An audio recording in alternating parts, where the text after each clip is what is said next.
Ni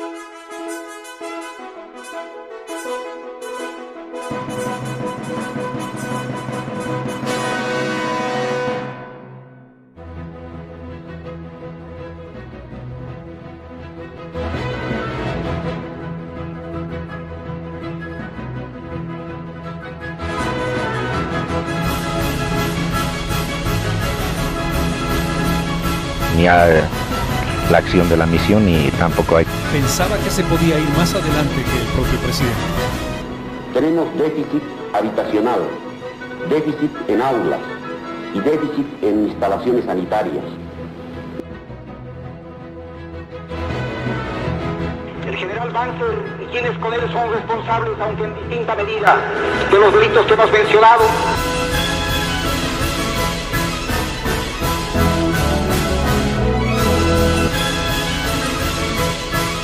Yo le puedo decir al presidente Banzer, yo he cumplido.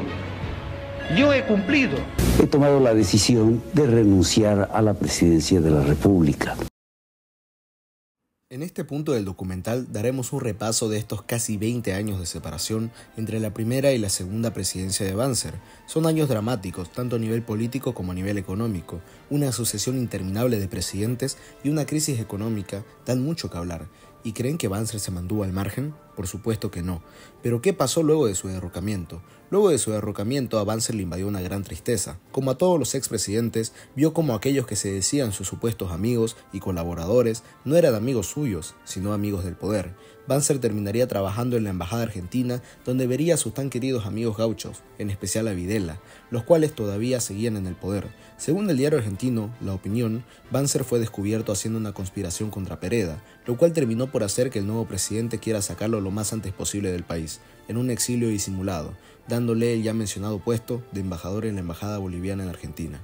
La relación entre Pereda y Banzer se fue aún más al tacho cuando Banzer comenzó a hacer declaraciones en diarios argentinos diciendo que el rumbo del gobierno de Pereda no era bueno y que su nacionalismo y su forma de ver el país no eran compatibles con los del nuevo presidente.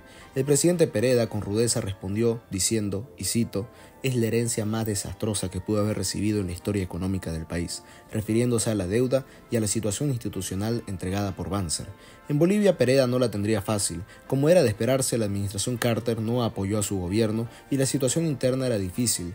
Ya se veía que sería un gobierno corto. En una entrevista al New York Times, Pereda aseguró que habrían elecciones para 1980, lo cual cayó como un baldazo de agua fría en Bolivia. El país no estaba dispuesto a aguantarlo más en el poder, y finalmente sucedió lo inevitable. El 24 de noviembre de 1978, tan solo 4 meses de gobierno, una facción de las Fuerzas Armadas liderada por el general David Padilla Arancibia, el coronel Gary Prado Salmón, el coronel Raúl López Leitón y el general Ramón Acero, derrocó a Pereda de la presidencia asegurando elecciones lo más antes posible. Luego de esto, Pereda se retiraría para siempre de la política boliviana. El general Padilla Arancibia asume la presidencia de la República. En su libro, Decisiones y recuerdos de un general, Padilla nos comenta que una vez asumió la presidencia, inmediatamente recibió una llamada de Banzer diciéndole en tono paternal lo siguiente: «Cuenta con mi cooperación para lo que crea conveniente, tome usted las cosas con serenidad y verdadero patriotismo. Si no lo derrocaba usted, lo habría hecho el tinino Ricotoro». Sin embargo, esta relación con el pasar de los días se deterioraría. Funcionarios del gobierno de Padilla Arancibia afirmaron que las Fuerzas Armadas habían cometido muchas atrocidades en los últimos 7 años y que necesitaban reconciliarse con el pueblo. Esto caería muy mal al ánimo de Banzer, el cual respondió muy ofendido. Poco después, Banzer retornó al país y también fue removido de su cargo de embajador en Argentina. Padilla quería mantener lejos al ex dictador debido a que lo consideraba un factor de discordia en el país, y razón no le faltaba. A su llegada, la COP dirigió una carta al gobierno solicitando su enjuiciamiento por violación de derechos humanos. La Asamblea Permanente de Derechos Humanos lo denunció por 29 delitos. El abogado Aníbal Aguilar Peñarrieta lo denunció ante la Corte Suprema. Emma Obleas, viuda de Torres, declaró que Banzer debía ir a juicio e incluso se llegó a denunciar ante los medios la existencia de un complot banzerista para derrocar al gobierno. Además, dentro de las autoridades de Estado también se generaron reacciones como ser la de Miguel Ayoroa, quien se desempeñaba como prefecto de Santa Cruz, quien señaló que Banzer había dejado el país en la bancarrota económica. o la del conocido militar Gary Prado, quien se desempeñaba como ministro de Planificación, el cual dio un triste panorama económico de Bolivia. La balanza comercial tenía un déficit que superaba los $100 millones, y en 1978 Bolivia tuvo que pagar $250 millones en intereses por deudas externas, la cual rondaba por $3.000 millones. Como ya vimos, Banzer no tuvo una grata bienvenida. A su llegada fue pasado a retiro del ejército. Banzer era un general retirado que enfrentaba todo tipo de acusaciones y lo peor recién está por llegar, el tan temido juicio de responsabilidades. Marcelo Quiroga Santa Cruz propuso un juicio de responsabilidades contra Banzer por los excesos y abusos de la dictadura. Este juicio podía desembocar en el apresamiento del exdictador e incluso en las facciones más radicales de izquierda se llegó a hablar de acusarlo de traición a la patria y condenarlo a muerte. Irónicamente, Banzer podía ser condenado a muerte por las leyes del mismo Código Penal que promulgó, el llamado Código Banzer. Sin embargo, este juicio de responsabilidades, antes de ser iniciado, tenía que pasar por la aprobación del Congreso, lo cual preocupó a muchos de los colaboradores de Banzer que también se veían salpicados. Por lo tanto, Alfredo Arce Carpio le propuso a Banzer lo siguiente: crear un partido político que agrupa a los partidarios de la dictadura y lograr escaños en el Congreso para evitar la aprobación del juicio y eventualmente, si se puede lograr, hacer a Banzer presidente nuevamente, esta vez de forma constitucional y por las urnas, y así se creó el conocido partido de ADN, Acción Democrática Nacionalista. En los hechos, ADN fue un partido cuya esencia era la defensa de la dictadura militar y la figura de Banzer ante el juicio de responsabilidades que se venía. Como ya mencionamos, era el año 1979, el año de elecciones. David Padilla garantizó elecciones libres y abiertas. Banzer candidateó para presidente con su flamante partido. Sin embargo, obtuvo el tercer lugar con 218.857 votos, lo que significaba un 14.89%. No tenía oportunidades de ser electo presidente en el Congreso. Tenemos que recordar que por aquel entonces, si no había un candidato con el 50% más uno de los votos, no había segunda vuelta, sino que el Congreso era el que elegía quién sería el próximo presidente entre los principales candidatos. En estas elecciones, irónicamente, Banzer perdería en su tierra natal Santa Cruz, lo cual representó un trago amargo para el exdictador, el cual en ninguna de sus próximas participaciones en las elecciones ganaría en su departamento. Santa Cruz siempre le era arrebatado o por el MNR o por la UCS. Era irónico que un político camba gane en La Paz y Cochabamba y pierda en Santa Cruz, algo impensable en la actualidad. Pero volviendo a las elecciones de 1979, los otros dos favoritos fueron nuevamente Paz Etenssoro y Siles Zuazo. Sin embargo, ocurrió algo inaudito. Siles Zuazo obtuvo el primer lugar con el 35.97% y Paz Etenssoro el segundo con el 35.87%.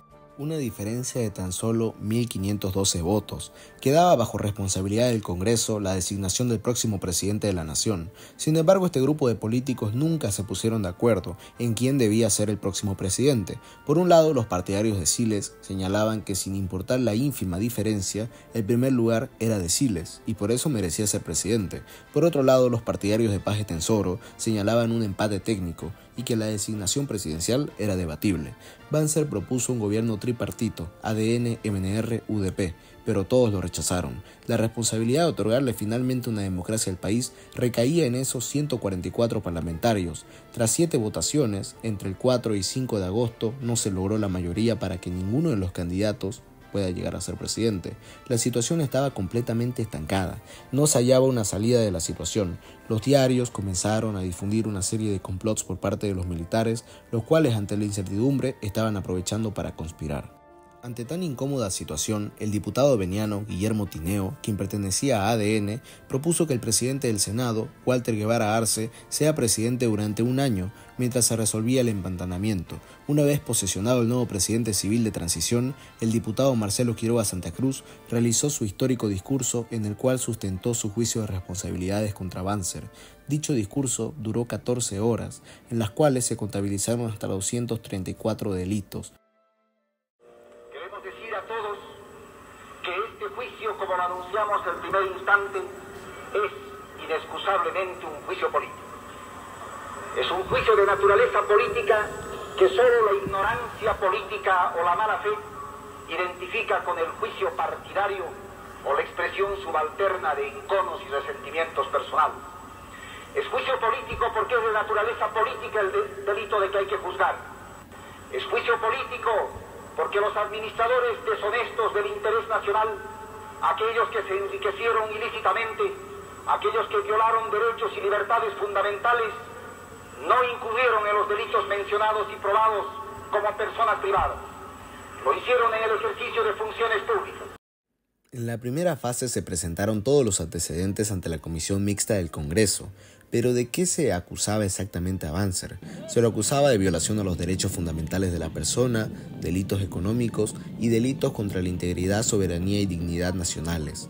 Junto con las acusaciones se presentaron y expusieron 287 pruebas y también cintas de video donde se veían dichas violaciones a derechos humanos. Banzer estaba bastante asustado debido a que bastaba una sola de esas pruebas válidas para condenarlo, y su equipo de abogados tenía un enfoque bastante político, mientras que las bases jurídicas de la defensa de Banzer eran casi nulas, puesto que las pruebas eran bastante evidentes. Pero ocurrió algo que lo cambiaría todo, interrumpiría el juicio de responsabilidades y le daría un respiro a Banzer. Efectivamente, el golpe de Estado de 1979. El gobierno de Guevara Arce no era un gobierno estable propiamente dicho. La madrugada del 1 de noviembre de 1979, las calles de la ciudad de La Paz amanecieron con tanques. El coronel Alberto Natusch Busch dio un golpe de Estado y 15 días después dejó un saldo de 200 muertos, 125 desaparecidos y más de 200 heridos. Se llamó la masacre de Todos Santos, y todo para un gobierno de tan solo 15 días. ¿Pero Banzer tenía algo que ver con todo esto?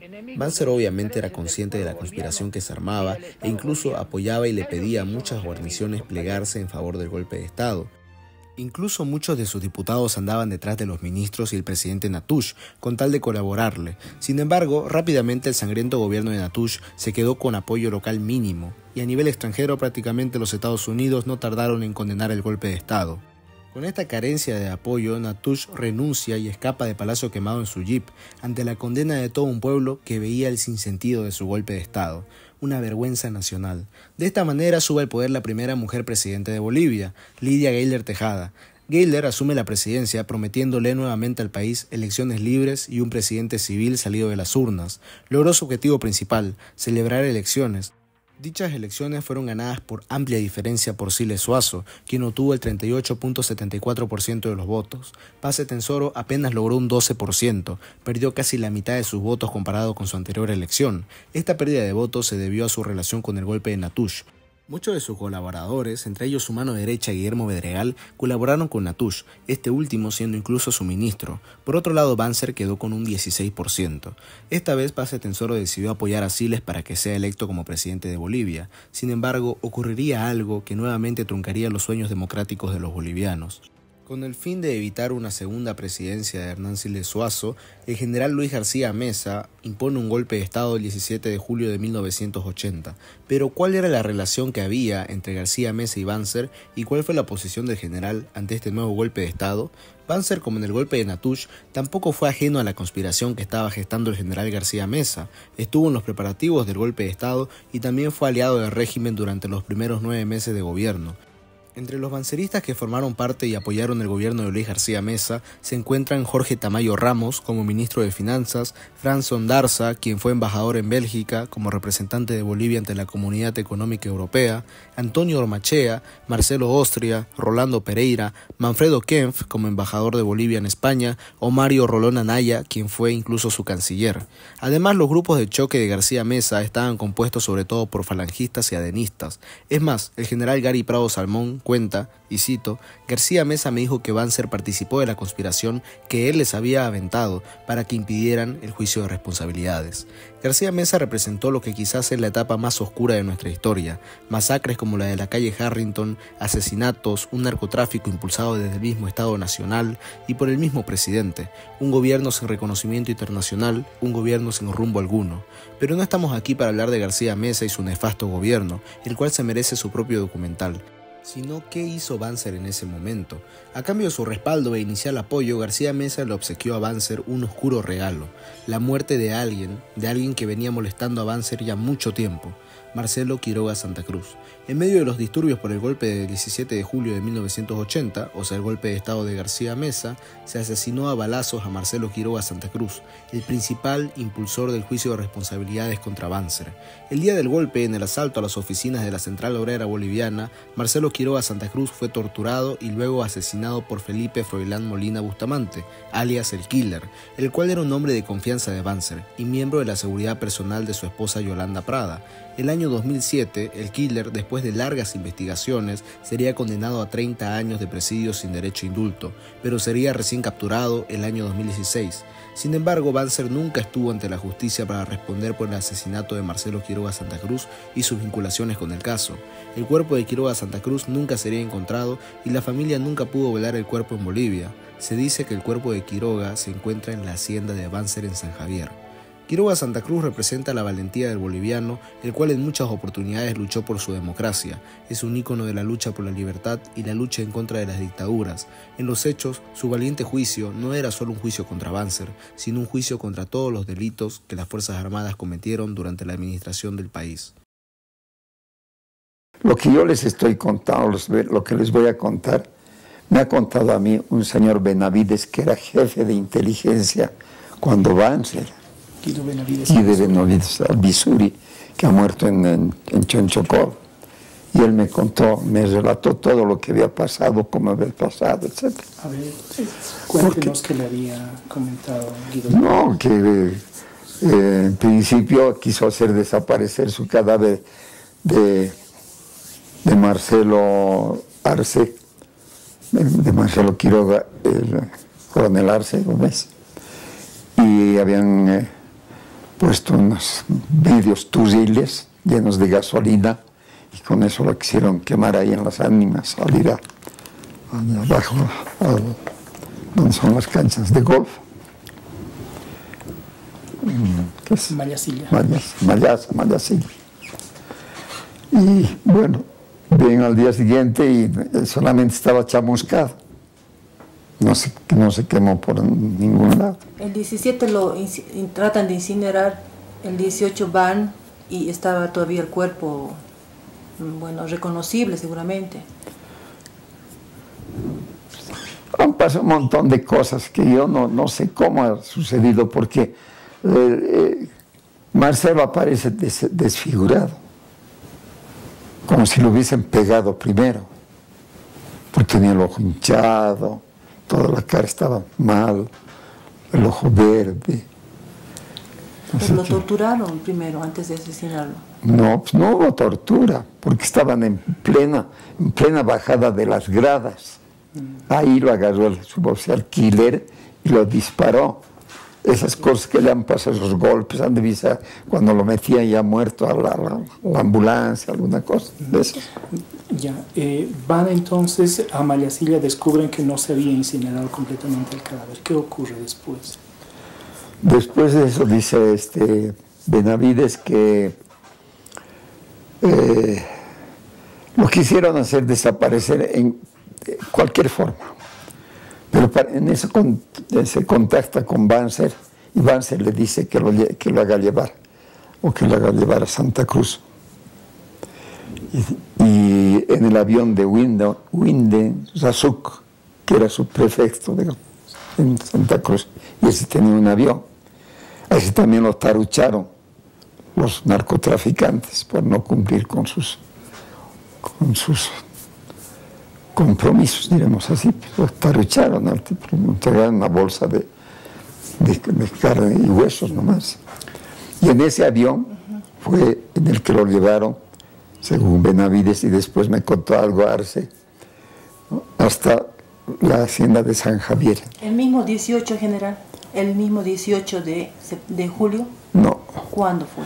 Unos 2 o 3 días han debido pasar. Pero como les digo, les estoy contando la verdad de las cosas.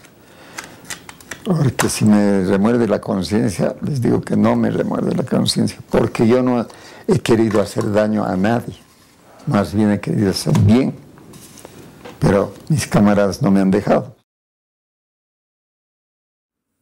Luego de 9 meses del golpe, el 13 de abril de 1981, llegó la ruptura entre Banzer y García Meza. Oficialmente, ADN le quitaba su apoyo al gobierno. El diario Última Hora señaló que el alejamiento se debió a que Banzer no fue nombrado comandante en jefe de las Fuerzas Armadas, como deseaba hace mucho tiempo. y también García Meza lo acusó de formar parte del intento de golpe de estado del coronel Emilio Lanza. Esto, sumado a otros factores, hizo que Banzer casi sea aprehendido y tenga que huir nuevamente a Buenos Aires. Para ese momento el gobierno de García Meza no tenía apoyos ni en la sociedad boliviana ni dentro de las Fuerzas Armadas. El 4 de agosto, Banzer expresó su apoyo a la insurrección del expresidente Natush Bush y Luis Áñez Rivero, los cuales se rebelaron contra el gobierno de García Meza desde el Beni, lo cual derivó en la caída del régimen y la renuncia de Luis García Meza a la presidencia de la República. El general García Meza no es un cobarde, y eso lo saben todos. Pero por encima del orgullo, por encima de la vanidad, está la patria. Es por esas circunstancias que he decidido entregar la presidencia a la Junta de Comandantes. Luego de la caída de García Meza se sucedieron 2 gobiernos militares más. Sin embargo, ya las Fuerzas Armadas no tenían el mismo impulso ni la misma intención de permanecer en el poder.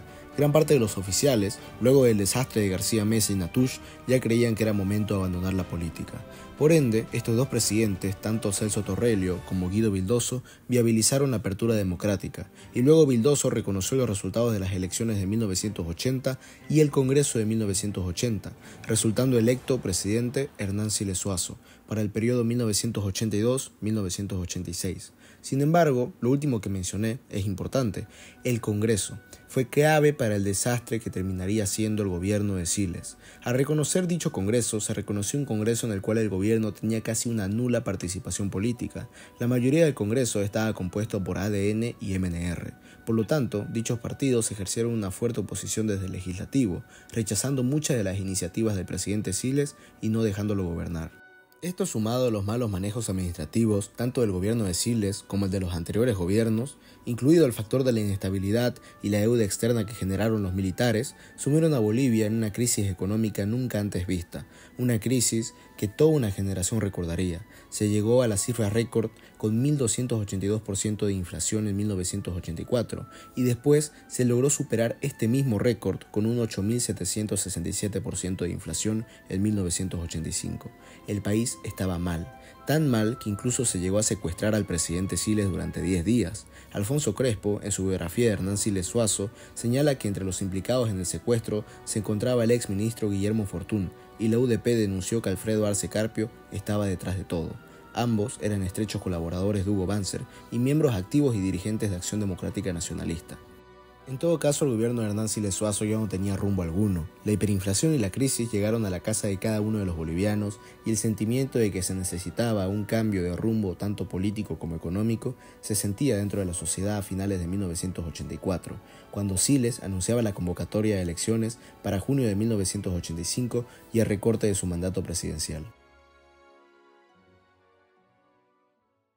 Para la campaña de 1985, Banzer recibió una de las mejores noticias de su vida política.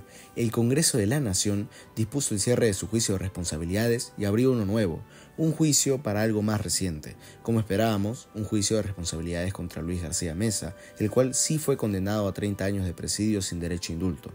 Banzer arrancaba la campaña con gran fuerza. Los años de la crisis económica generaron cierta nostalgia por el bancerato. Se decía que 1971-1978 fueron los 7 años de las vacas gordas, mientras que 1978-1985 fueron los 7 años de las vacas flacas. Banzer eligió como compañero de fórmula a Eudoro Galindo. En la campaña presidencial, Banzer habló de un gran acuerdo nacional, cambio de modelo económico y una revolución agropecuaria.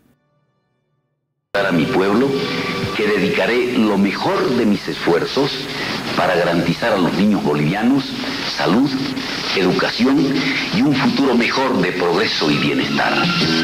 Todos juntos lograremos la alegría de nuestros niños. Tengo una lágrima, dibuja una sonrisa, dando a sus vidas, dales una ilusión.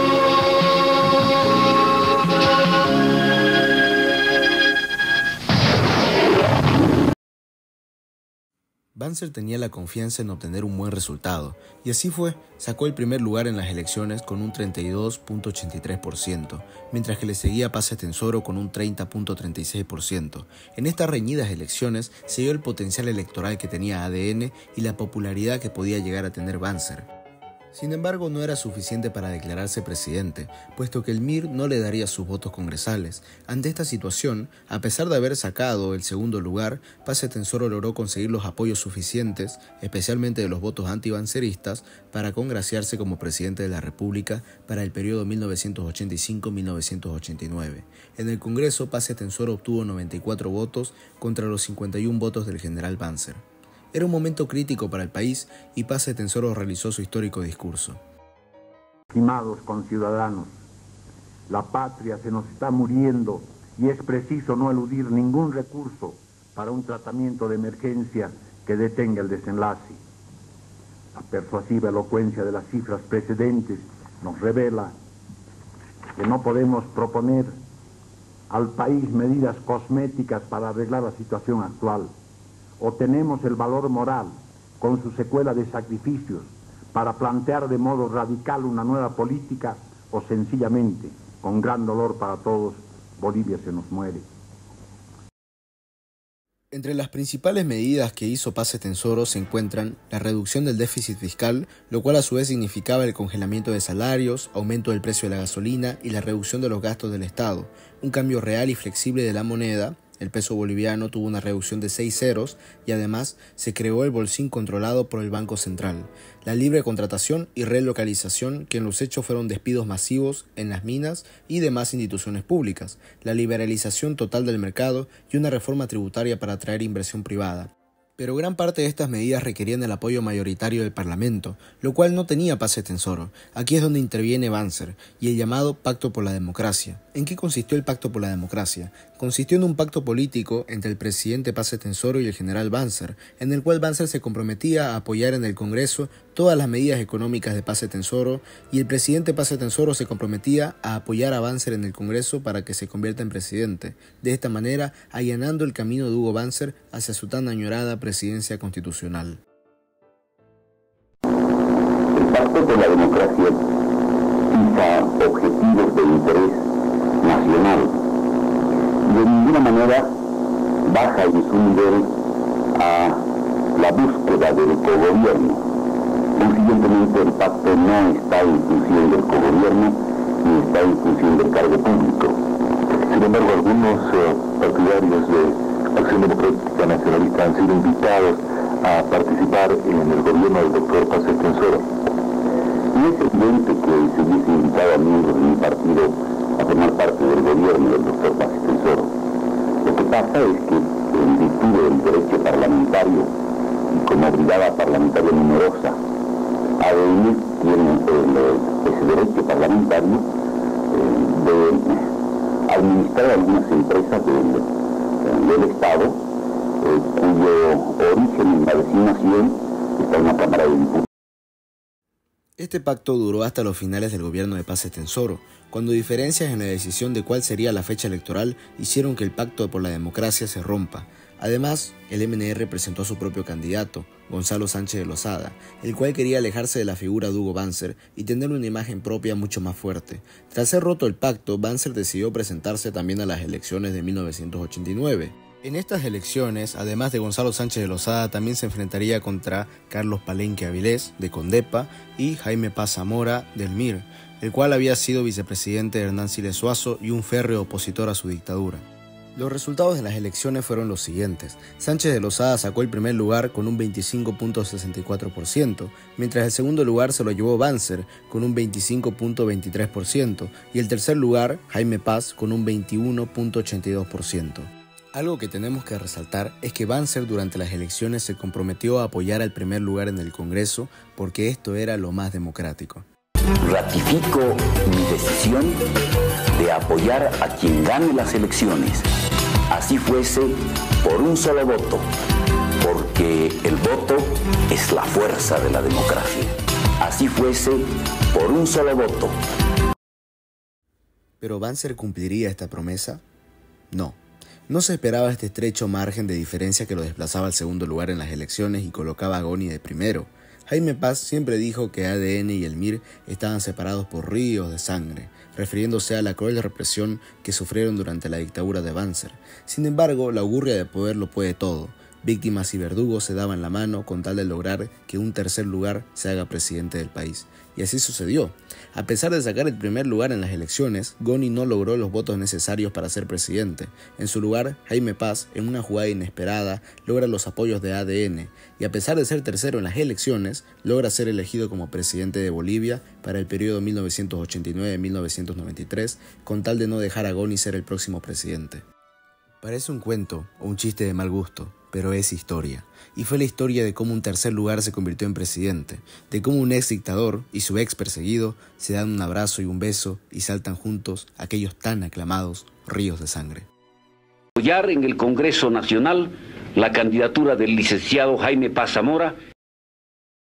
Se pudo haber logrado un acuerdo entre ADN y MNR como en 1985, pero el conflicto de egos hizo imposible un acuerdo entre Banzer y Goni. Ninguno de los dos quería ceder la presidencia. Además, cabe mencionar un episodio que fue clave. Al momento de la posesión de Menem en Argentina, dado que el presidente Paz Estenssoro era muy viejo y ocupado, Menem invitó a los tres candidatos principales, a Jaime Paz, Hugo Banzer y Gonzalo Sánchez de Lozada. Goni altanero, al momento de presentarse con Menem, se refirió a él mismo como el futuro presidente de Bolivia, a pesar de estar frente a los otros candidatos y que la elección todavía estaba por verse. Esto hirvió la sangre de Banzer. No podía creer esa actitud. Este acuerdo fue motivado sobre todo por la bronca que le tenía Banzer a Goni. De ahí vino la icónica frase de Banzer: En Bolivia no hay gallo que cante ni a gringo que se aguante. Banzer sí responde. Pero finalmente el gallo cantó, y gracias a él, pero algo quedaba claro, y era que no soportaba al gringo. Queríamos estar el general Banzer y yo debatiendo nuestros programas de gobierno, de cara al pueblo. El general Banzer dice que mi compromiso de crear 250,000 nuevos empleos es una fantasía sin límites. Yo me pregunto, como probablemente todos ustedes, ¿cuántos empleos va a crear el general Banzer? Lamentablemente no dice nada, como no dice nada acerca de la salud, de la educación, del salario, de la vivienda. ¿Acaso no tiene un programa? No vamos a poder saber si no hay un debate, un gran debate. En esta elección, los candidatos tenemos que mostrar nuestra sensibilidad a los problemas del pueblo, nuestro carácter para enfrentarlos y, ante todo, nuestra capacidad para resolverlo. Y eso tiene que estar demostrado en un plan, en un programa concreto y preciso. Queremos los bolivianos un presidente que no se atreve a presentarse a esta prueba de fuego. Más fuentes de trabajo con Goni, presidente. Y finalmente así se resolvía el dilema presidencial, de la forma en la que vimos: Jaime Paz, presidente. Los adenistas y miristas llegaron a este acuerdo y lo llamaron el Acuerdo Patriótico. ADN concedía sus votos a cambio de que el nuevo presidente mirista le entregue la mitad de la conducción del gobierno. De esta manera, esta sería la primera vez que ADN, como partido político, llegaría al gobierno nacional. Sin Banzer como presidente, pero con altos cargos como ser el de la vicepresidencia del país, dada a Luis Ocio Sanginés, un demócrata cristiano aliado de Banzer, el cual en múltiples ocasiones fungió como presidente debido a los constantes viajes de Jaime Paz. Finalmente, el gallo sí cantó, y gracias a él, y cantó corrupción y narcotráfico, como veremos más adelante, pero al menos aquel gringo, como lo llamaban, no se salió con la suya. Pero el año 1989 fue un punto álgido en la vida de Banzer, no solo porque volvía a formar parte de un gobierno nacional, sino por algo mucho más personal y fuerte: la muerte de su hijo Hugo Martín.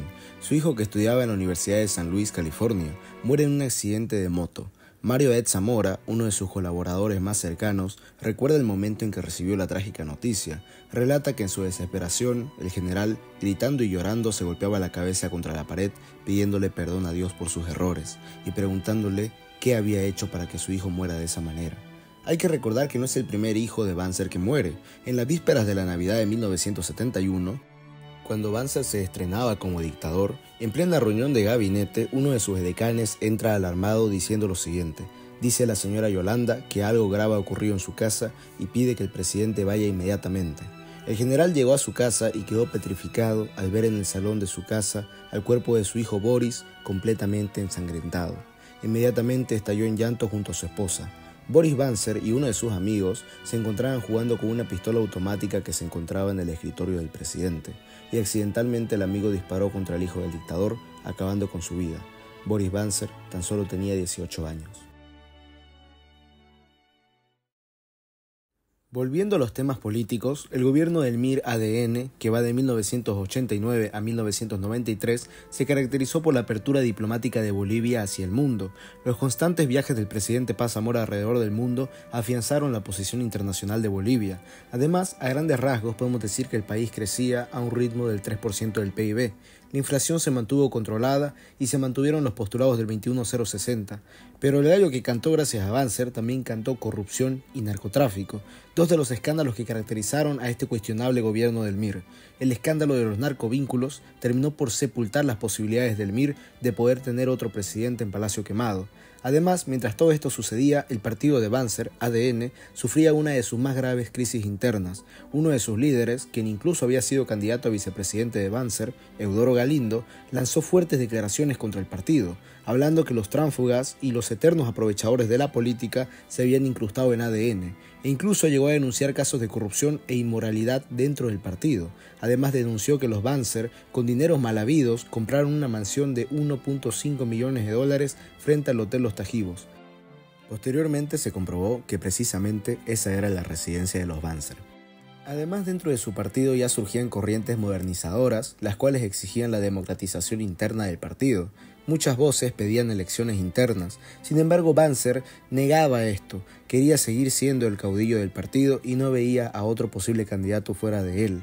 ADN era Banzer y Banzer era ADN, y quizás tenía algo de razón. Tras su salida, ADN nunca logró volver al poder, pero bueno, las elecciones internas se realizaron en el año 2000, pero fueron suspendidas debido a un escandaloso fraude electoral. Ante esta vertiente que cuestionaba su poder, Banzer se apoyó sobre todo en Ronald McLean y Fernando Kiefer. Llegamos al año 1993, año de elecciones presidenciales. La alianza MIR-ADN, es decir, el acuerdo patriótico, continuó vigente y esta vez nuevamente se aliaba con un antiguo enemigo de Banzer, Óscar Zamora Medinaceli. Un ex maoísta sería candidato a la vicepresidencia con Banzer como candidato a presidente. Incluso se habló de un acercamiento a la UCS de Max Fernández. De esta forma se veía cómo maniobraba políticamente Banzer, incluso con sus mayores enemigos. Banzer no tenía ningún reparo en darle la mano y apoyar a extremistas de izquierda, todo con el fin de lograr su presidencia constitucional. Hay que recordar que Max Fernández en diversas ocasiones afirmó que Banzer se dedicaba al narcotráfico, pero bueno, a darle la mano, votos son votos. En esta elección Banzer nuevamente se enfrentaría a su infaltable rival, Gonzalo Sánchez de Lozada. Para estas elecciones salió una canción que sería el emblema de la campaña del ex dictador.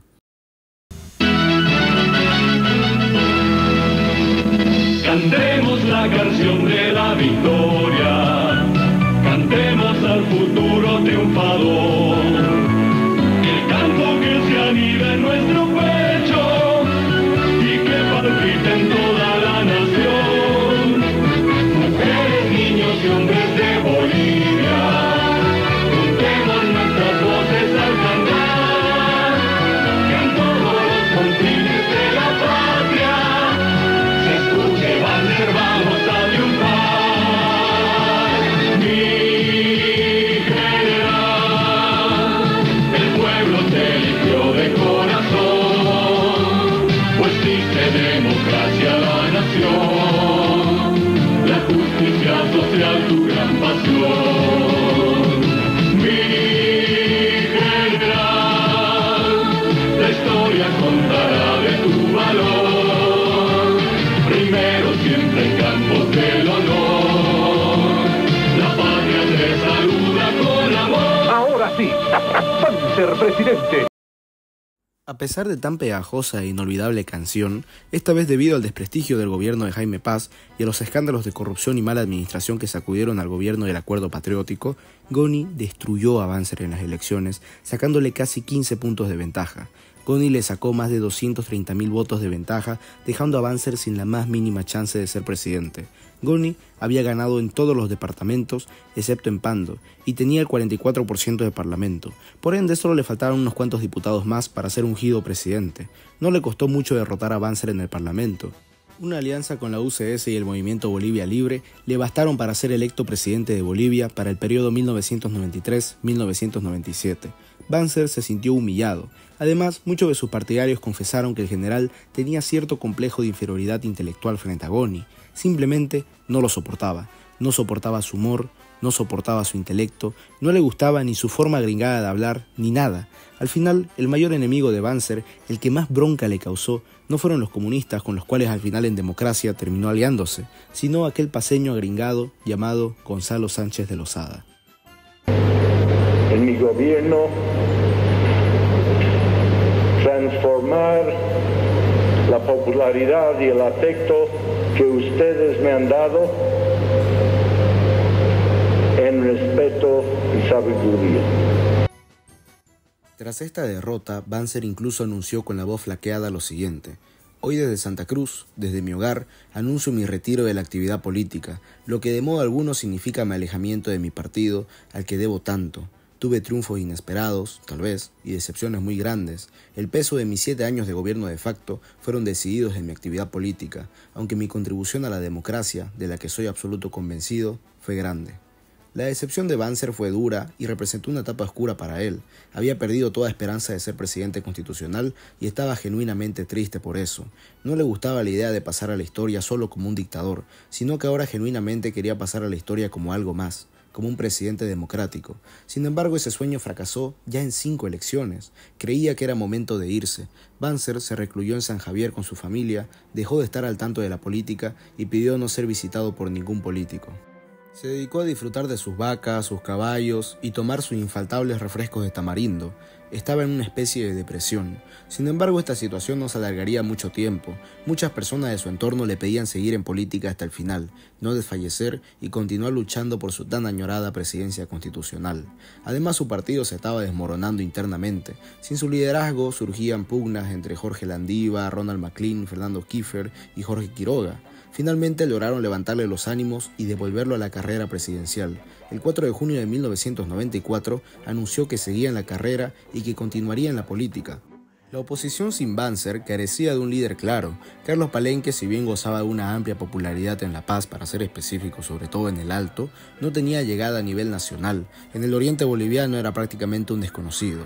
Mientras tanto, el expresidente Paz Zamora no tenía legitimidad ni moral dentro del país, puesto que estaba siendo juzgado por sus vínculos con el narcotráfico y acosado por las denuncias de corrupción. Incluso Estados Unidos llegó a retirarle su visa. Por otro lado, Max Fernández, quien había apoyado a Goni en el Parlamento, formaba parte del gobierno. No podía decidirse si estar en el oficialismo o la oposición, puesto que si bien formaba parte del gobierno, siempre paraba tirando comentarios que más parecían ser de una oposición política. No estaba contento con la tajada que le tocó a la UCS dentro del gobierno. Creía que UCS merecía más. Pero con el retorno de Banzer al panorama político, volvió a aparecer una cara visible y fuerte dentro de la oposición, una persona que era conocida en todo el país y era abiertamente contraria a Goni. De manera que cualquiera que gane va a tener un buen relacionamiento con nosotros. Vea, qué lindo. Sí. Una vez iniciado el primer gobierno de Goni, Banzer se posicionaría como su principal opositor. Se oponía a cualquier medida lanzada por el gobierno. Fue uno de los mayores críticos a la venta de YPFB, a las capitalizaciones y a las medidas económicas de Gonzalo Sánchez de Lozada. Se criticó la promesa incumplida de Sánchez de Lozada con relación a la creación de empleos, la privatización del yoit aéreo boliviano y la venta de los ferrocarriles bolivianos a empresas chilenas. Además, criticó el hecho de la tan prometida reducción de impuestos que nunca llegó, la jamás vista construcción de 10.000 viviendas populares, la manipulación ideológica en la reforma educativa e incluso la participación popular. Durante esta etapa opositora, un hombre comenzó a ganarse cada vez más la confianza del exdictador.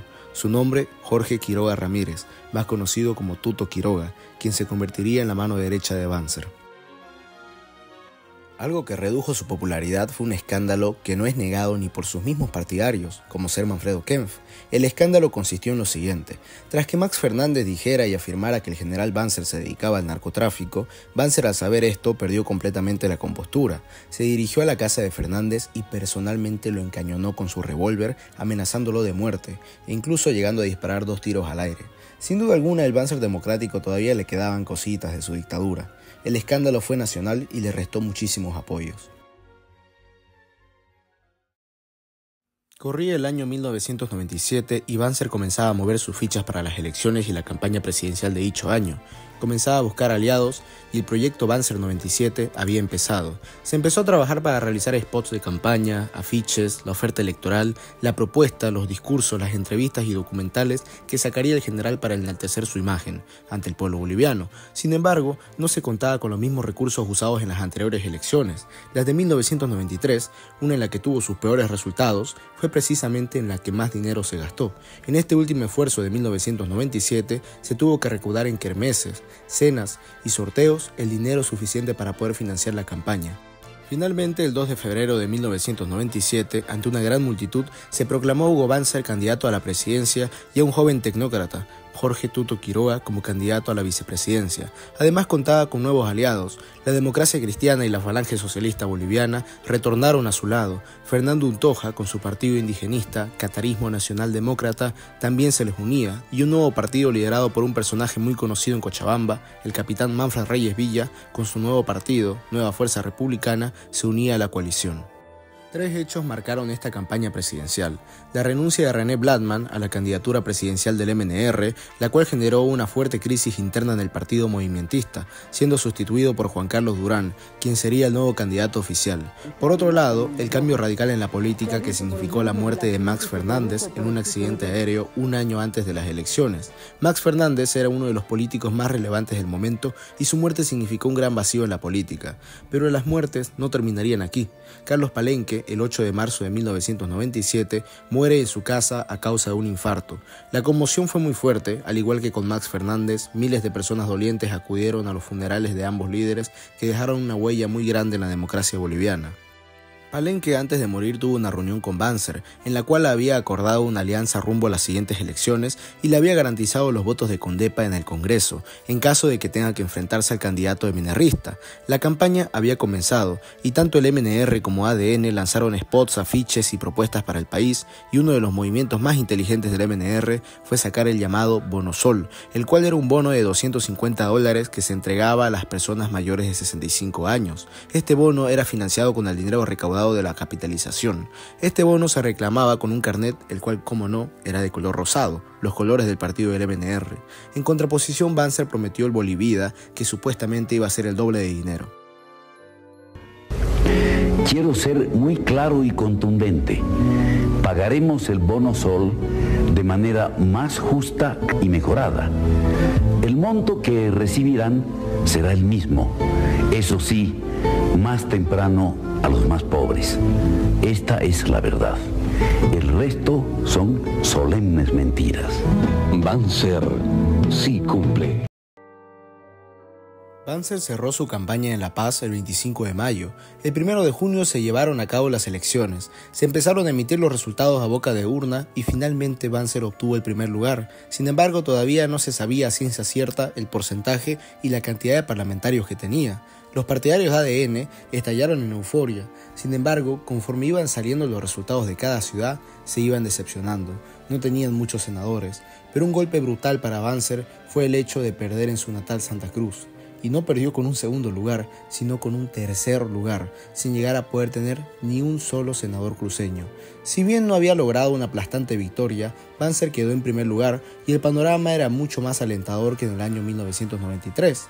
La victoria fue muy estrecha, tan solo con el 22.26%. Sin embargo, la mala situación y los bajos índices de popularidad del MNR en ese momento, sumado a la serie de negociaciones y alianzas con muchísimos partidos políticos hechas por Banzer, abrían la posibilidad de lograr consolidar una coalición parlamentaria suficiente para declarar a Banzer presidente en el Congreso. La victoria ha sido finalmente nuestra, conseguida en las urnas gracias al voto de quienes confiaron en un candidato, en una alianza y en un compromiso electoral. Hemos ganado ampliamente y estamos dispuestos a conformar una coalición estable. Al día siguiente de los resultados de la elección, se consolidó un comité negociador presidido por el candidato a vicepresidente, Jorge Tuto Quiroga, y compuesto por Guillermo Fortún, Walter Guiteras, Eric Reyes Villa y Mauro Bertero, para buscar negociar con los distintos actores políticos y los partidos políticos la mayoría parlamentaria. Finalmente se logró el apoyo del MIR, Condepa y la UCS del hijo de Max, Johnny Fernández, quien pactó con Banzer a pesar de que el general había amenazado de muerte a su padre hacía muy poco tiempo.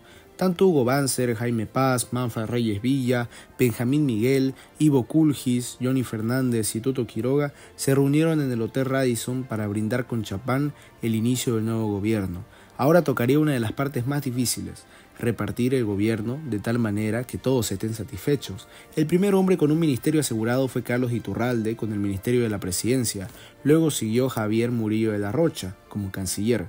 Una de las mayores sorpresas fue un joven Guido Nayar como ministro de Gobierno, Fernando Kiefer como ministro de Defensa, Tito Os de Vila como ministro de Educación y al MIR le correspondieron los ministerios de Trabajo con Leopoldo López a la cabeza y Salud con Tonchi Marinkovic. Eric Reyes Villa fue nombrado ministro de Desarrollo Sostenible, mientras Ivo Kulgis ocuparía el Ministerio de Desarrollo Económico. Los condepistas tendrían los ministerios de Vivienda y Agricultura. Con los puestos repartidos, finalmente se consolidó la megacoalición. En el Congreso, Banzer logró un rodillo legislativo. La elección congresal estaba definida. Banzer ganó con 118 votos congresales frente a los 30 del candidato emenarrista. Banzer logró cumplir su sueño, ser presidente electo. Finalmente se convertiría en el dictador electo, el único y peculiar caso de un exdictador que vuelve a la presidencia mediante las urnas. Finalmente llegaría el 6 de agosto de 1997, el que quizás fue el 6 de agosto más feliz para Banzer. Finalmente se cumplía su sueño, ser presidente constitucional, y se convertía en el único caso de América de un dictador que se convirtió a la democracia y logró volver al poder, esta vez siendo electo. Si bien solo sacó el 22%, no le quita que finalmente haya respetado las leyes de la democracia y el pacto para volver a ser presidente, esta vez de forma pacífica, sin un golpe de estado de por medio, sino esta vez siendo electo por el Congreso que alguna vez mantuvo cerrado. Acá mostraremos imágenes del histórico momento en que Banzer retornaba a Palacio Quemado.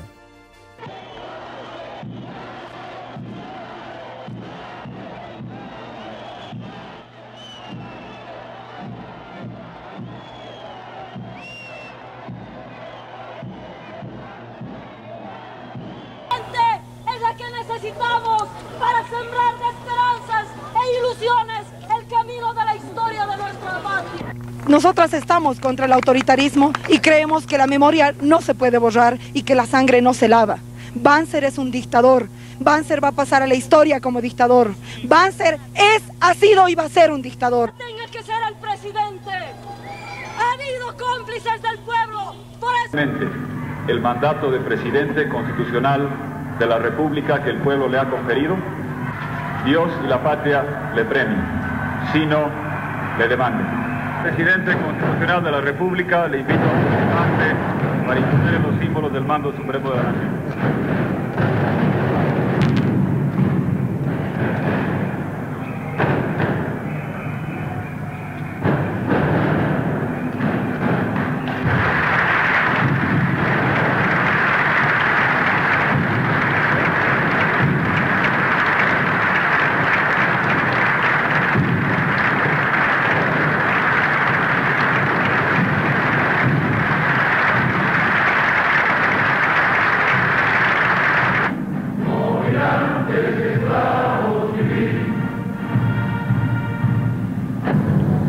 Bolivianas y bolivianos, después de 19 años de lucha en democracia y de defender sin sosiego los altos valores que señala la convivencia entre hermanos, hoy, en el día de la fundación de la República, cumpliendo con la voluntad soberana del pueblo, asumo la presidencia constitucional.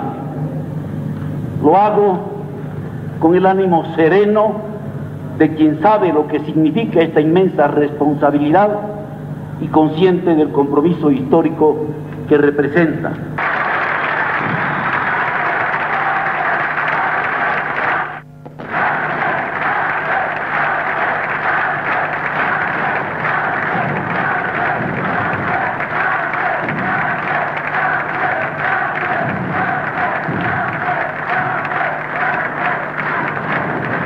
¿Qué opina usted de Banzer? Opino bien para que Banzer saque a Bolivia y no seamos tan pobres como el otro gobierno que está saliendo, lo ha vendido todo y hemos quedado en una pobreza. y yo creo que el general Banzer lo va a hacer bien.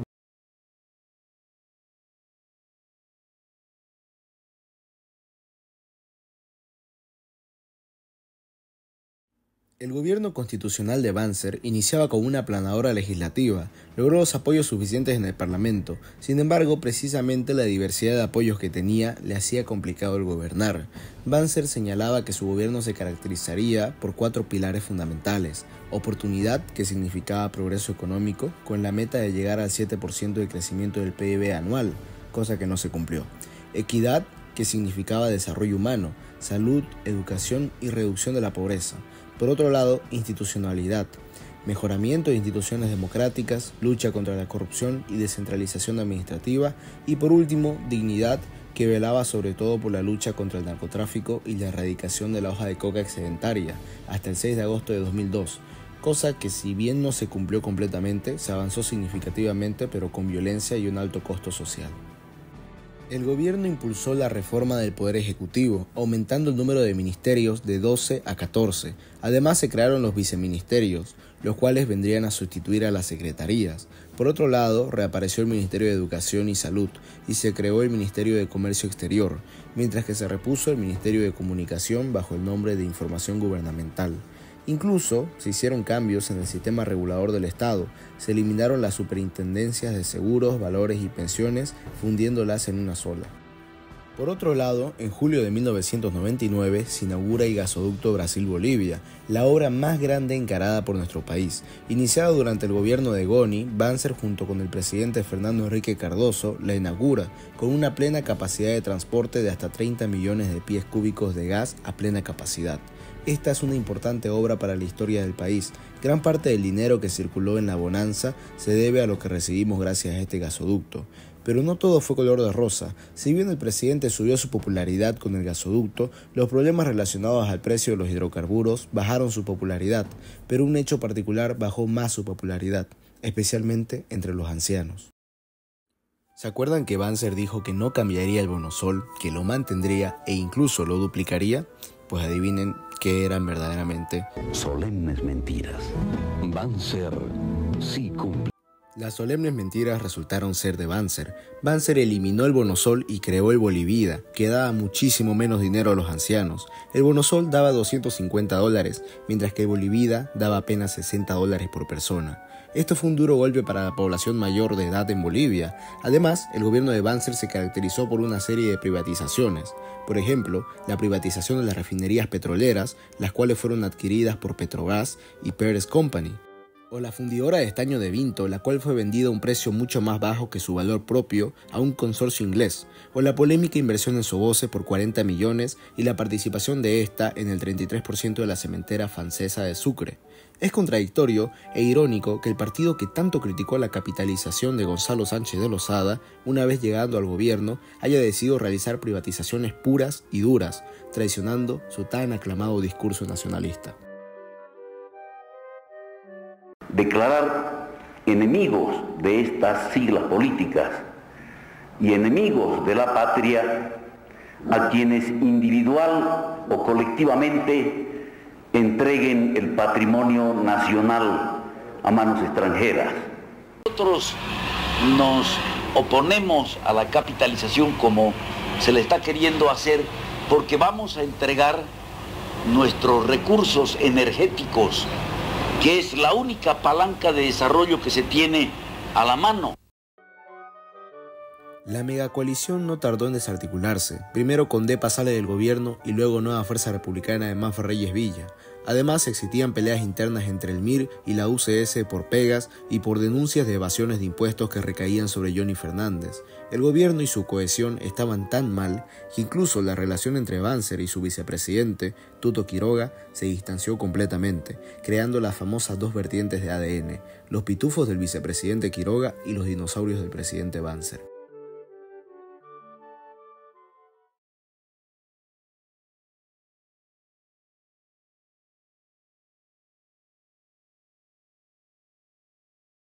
Anteriormente vimos que la dictadura tuvo sus escándalos de corrupción y cómo estos alteraron muchas funciones básicas del Estado. Y bueno, el gobierno constitucional de Banzer no fue la excepción. Existieron bastantes escándalos que mellaron la popularidad del presidente y lo afectaron incluso anímicamente. Si bien los escándalos normalmente no eran del propio presidente, su entorno fue el mayor problema. El entorno de Banzer era sumamente corrupto. Sin embargo, Banzer tampoco se quedaba muy atrás. Entró a la política como un capitán de clase media, pasando por momentos económicos muy complicados, y salió como dueño de una mansión al lado del Hotel Los Tajivos en Equipetrol, un penthouse en Callao y Juncal en el edificio Los Galgos en Buenos Aires, departamento que vale $300.000, además de otro departamento en Miami, esto sin añadir sus cuentas bancarias, ganado y distintas acciones financieras. Distintos analistas llegaron a hablar sobre acciones en el diario El Deber. Por otro lado, también se aseguró que también tuvo bancos y acciones en dichos bancos, y además de la Radio Progreso y Hoy. No deja de ser curioso y para analizar el hecho de que haya entrado en la política en una situación bastante compleja y haya salido con todo esto. Sin embargo, ahora nos enfocaremos en su entorno. La primera persona que mencionaremos es la primera dama, una mujer de un carácter duro y firme. Muchos decían que ella tomaba realmente las decisiones en el gobierno, que ella era la presidenta en las sombras, y que cuando los ministros no lograban convencer al presidente, acudían a su esposa que finalmente lo terminaba haciendo realidad. Uno de los primeros escándalos que salió fue el escándalo de las aduanas, donde se vendían cargos y puestos importantes. A pesar de los constantes escándalos como ser el ingreso de más de 2.142 autos chutos, falsificaciones de pólizas y extorsiones, Banzer no reconocía ni retiraba los principales cabecillas de esto, como ser el director de aduanas, Rubén Darío Castedo Roca, quien además tenía 17 familiares trabajando en la aduana, en un explícito caso de nepotismo, o como ser Juan Carlos Monge, que luego militarizó completamente la aduana e incluso estuvieron involucrados en este escándalo sobrinos de la primera dama, como ser Hernán Ayala Prada y Mirta Ayala Prada. El caso Renaza de igual manera sacudió al gobierno. Esta vez el fraude en la aduana superaba los $10 millones. Por un camión que entraba, pasaban otros 3, e incluso solo pagaban una parte de ese camión.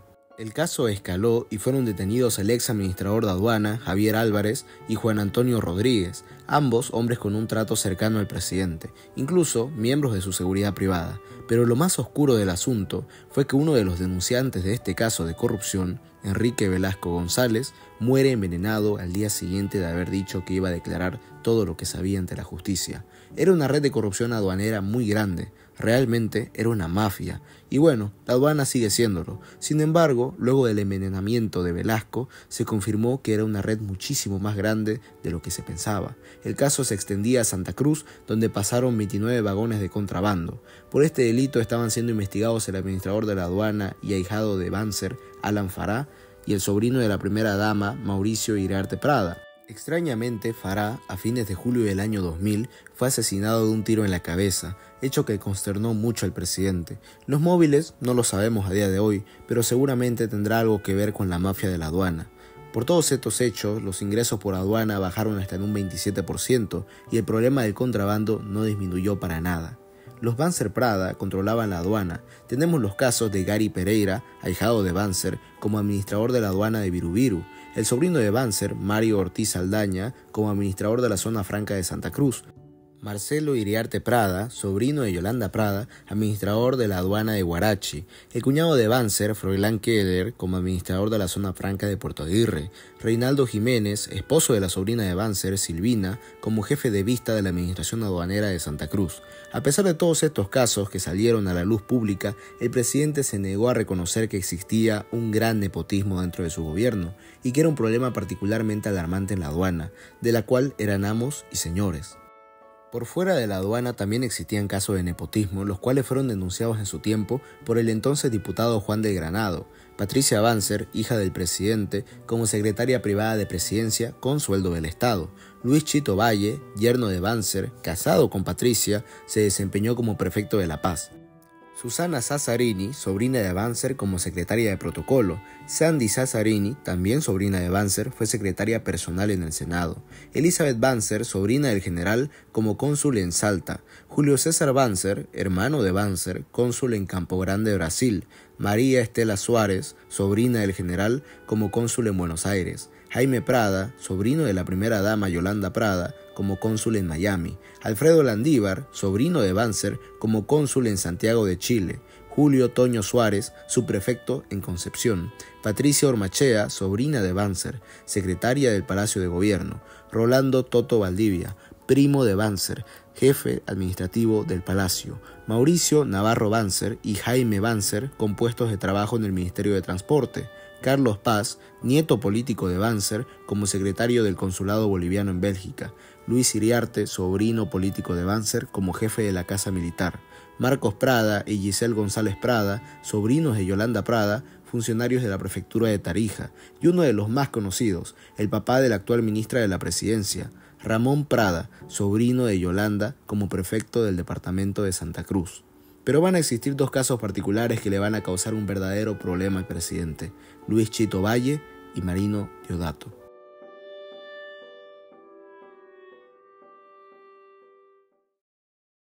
Comencemos por Luis Chito Valle. Este es un personaje del cual se pueden decir muchísimas cosas. Yerno de Banzer, fue uno de los hombres más cercanos al presidente. Ya vimos que anteriormente ya había tenido un escándalo relacionado con droga en Canadá. Retornó esta vez como prefecto. Fueron tantos los casos de corrupción que los paceños comenzaron a llamarlos chitocasos. Por ejemplo, el Chito Dormitorio, en el cual Chito Valle hizo construir una lujosa alcoba en la prefectura. Este dormitorio y su decoración tuvieron un costo de $99.149, simplemente obsceno. O la Chito Chatarra. Valle decidió rematar vehículos de la prefectura como chatarra. Sin embargo, un informe comprobó que esos vehículos vendidos como chatarra no estaban en mal estado y juntos valían hasta $5 millones. ¿Cuál fue la sanción para Valle? El ministro de la Presidencia, Franz Ondarza, lo multó con un descuento de $500 de su sueldo como prefecto. Simplemente ridículo. O el Chito Asfalto, en el cual se desviaron e hicieron desaparecer turriles de asfalto pagados con fondos de la prefectura. Por no hablar de la Chito Carretera, en la cual se vio un exorbitante sobreprecio en la finalización de la carretera Copacabana-Casani. Chito Valle tenía una singular personalidad. Extravagante para muchos, le gustaba alardear de sus bienes materiales y sus propiedades. Además, siempre andaba en su moto Harley Davidson. Luego de su paso por la prefectura de La Paz, la prefectura quedó en default. Así era el yerno de Banzer. Pero un caso que de verdad afectó al presidente e incluso amenazó su estadía en Palacio de Gobierno fue el caso Deodato. Pero ¿quién era Marino Deodato? Marino Deodato era un ex policía italiano relacionado con grupos de extrema derecha, incluso llegando a colaborar con el nazi Klaus Allman Barbie en su famoso grupo paramilitar Los Novios de la Muerte. Deodato tuvo una estrecha relación con la dictadura de Luis García Meza, entrando al ejército en calidad de capitán, a pesar de ser ilegal por el hecho de que era extranjero.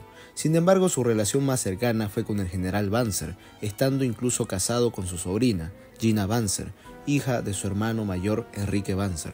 Ambos se conocieron en un avión Miami-La Paz, cuando Deodato se dirigía a un campeonato de paracaidismo. Se enamoraron y tuvieron 2 hijos, Marcos y Jonathan.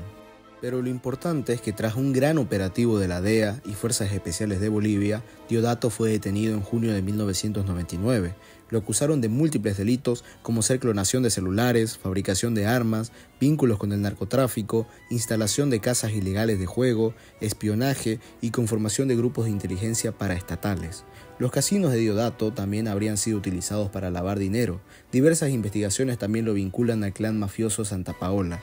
En cuestión de horas, los medios lo convirtieron en un escándalo nacional, incluso llegando a pedir la renuncia del presidente.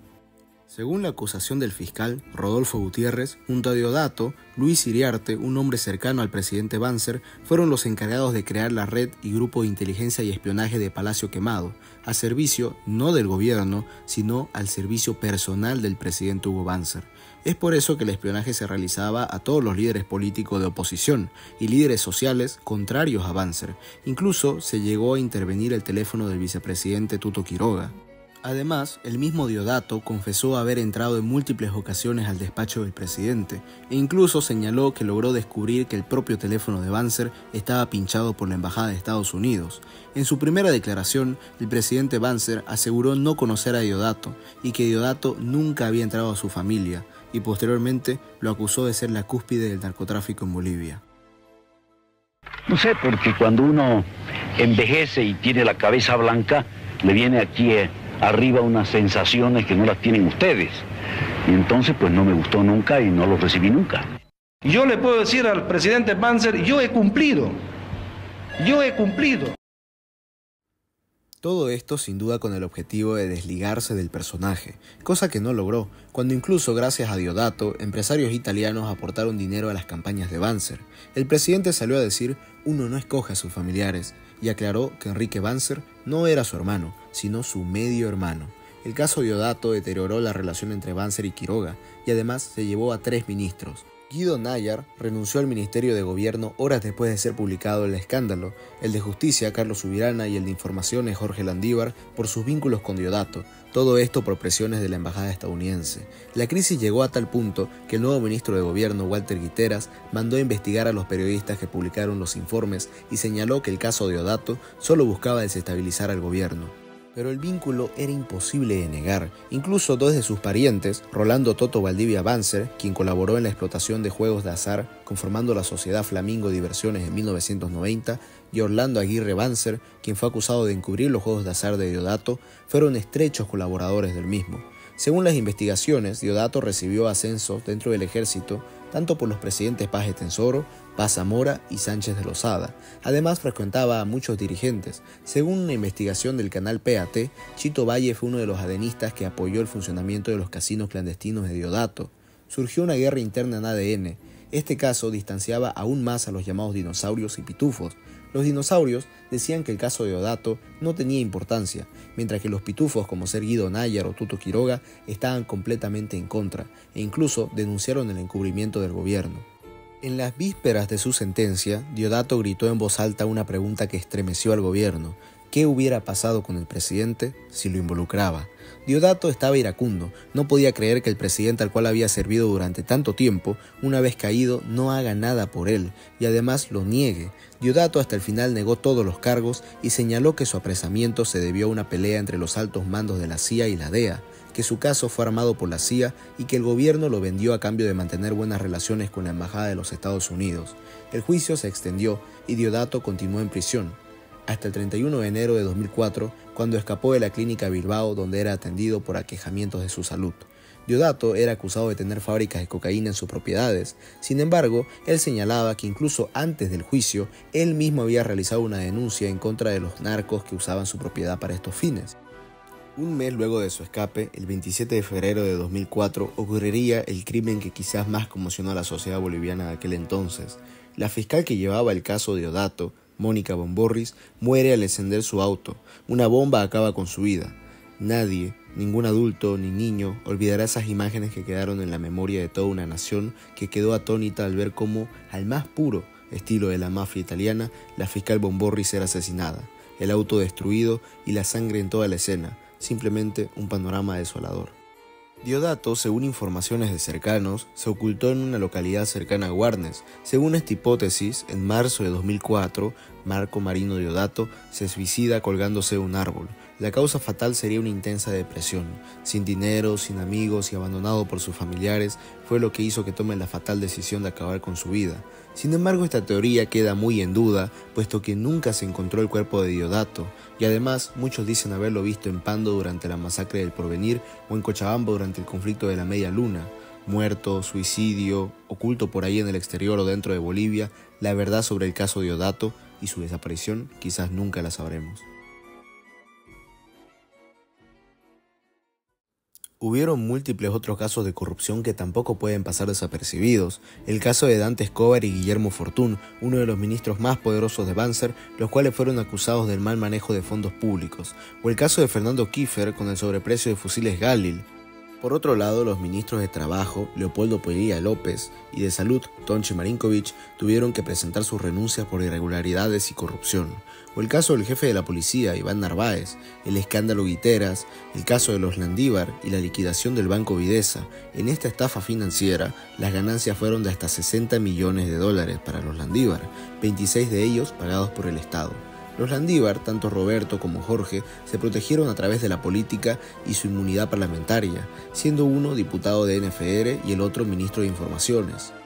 o el caso de la alcaldesa de La Paz, Lupe Andrade, además del escándalo que significó la detención del ex dictador chileno Augusto Pinochet en Londres por la Operación Cóndor, en el histórico juicio del juez Baltasar Garzón, lo cual puso de pelos de punta al presidente, el cual temía ser relacionado, ir a declarar como testigo o peor, correr el mismo destino, lo cual finalmente no pasó.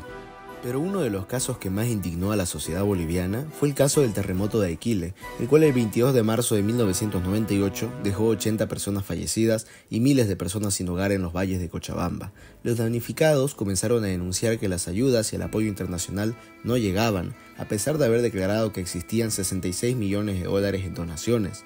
Las investigaciones señalan como responsables a Fernando Kiefer, Eudoro Galindo y a Orlando Quiroga. Kiefer fue señalado por la compra de un avión Beechcraft Super King 1900C, el cual tenía como fin ayudar a las víctimas y trasladar insumos. Sin embargo, ese avión nunca aterrizó en Cochabamba, porque fue usado como una especie de taxi aéreo por los ministros, los cuales sin pena ni remordimiento nunca lo usaron para su propósito de ayuda, y así derrocharon la ayuda que nos dio Japón.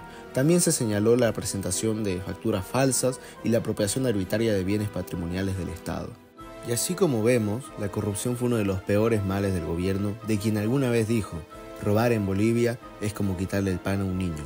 Para el año 2000, al inicio del nuevo milenio, el Foro Internacional de Davos catalogaba a Bolivia como el país más corrupto del mundo, en una investigación realizada en 59 países azotados por este mal.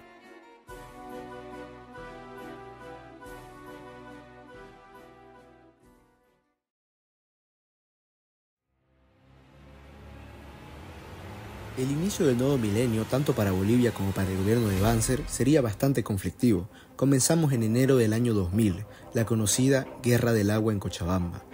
La Guerra del Agua fue otro de los conflictos que más aquejó al presidente, y en particular a su aliado, Manfred Reyes Villa, en Cochabamba.